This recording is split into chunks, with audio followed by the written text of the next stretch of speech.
সিরাজগঞ্জে নিয়ম ভঙ্গ করে সেচ খরচ বাবদ টাকার পরিবর্তে বিঘা প্রতি 25% ধান নেয়ায় অভিযোগ উঠেছে। এতে উৎপাদন খরচ বেড়ে যাওয়ায় লোকসানের শঙ্কায় চাষিরা। সংশ্লিষ্ট কর্তৃপক্ষ ব্যবস্থা নেওয়ার আশ্বাস দিলেও এখনও নেয়নি কোনো পদক্ষেপ। সিরাজগঞ্জ প্রতিনিধি আব্দুস সামাদ সায়েমের তথ্যচিত্রে ডেস্ক রিপোর্ট। দিগন্ত জোড়া মাঠে ফলেছে বোরো ধান। ভালো ফলনের আশায় রোদ উপেক্ষা করে জমি পরিচর্যায় ব্যস্ত সময় পার করছেন কৃষক। জেলা সেচ কমিটির নির্দেশনা অনুযায়ী প্রতি শতক জমিতে যেখানে সেচ খরচ 70 থেকে 115 টাকা নির্ধারণ করা, সেখানে এই নিয়ম মানছেন না অধিকাংশ সেচ মালিক। উল্টো খরচ বাবদ টাকার পরিবর্তে বিঘা প্রতি 25% ধান নেয়ার অভিযোগ উঠেছে। এমনকি সরকার বিদ্যুৎ বিলে 20% ভর্তুকি দিলেও তার ছিটে ফোটাও পাচ্ছে না প্রান্তিক কৃষক।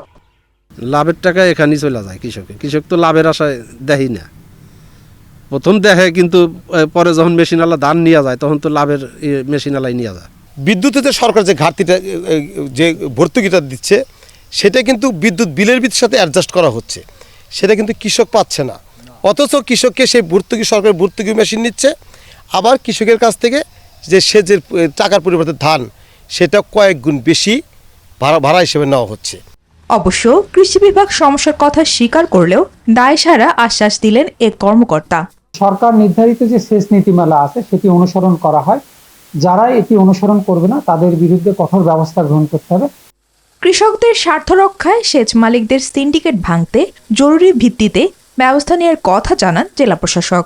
উপজেলা বা ইউনিয়ন ভিত্তিক আমাদের যে বিভিন্ন পর্যায়ের কর্মকর্তা রয়েছেন, তাদেরকে আমরা সুনির্দিষ্টভাবে দায়িত্ব দিয়ে দেব, যখন ধান কাটা শুরু হবে তখন কোনোভাবেই যাতে এই কৃষকদের কাছ থেকে অর্থ ছাড়া অন্য কোনোভাবে ধান নিয়ে বা অন্য কোনোভাবে এই সেচের মূল্যটা গ্রহণ করা না হয়। চলতি মৌসুমে সিরাজগঞ্জে 1,41,800 হেক্টর জমিতে বোরো আবাদ হয়েছে। Text report, news 24।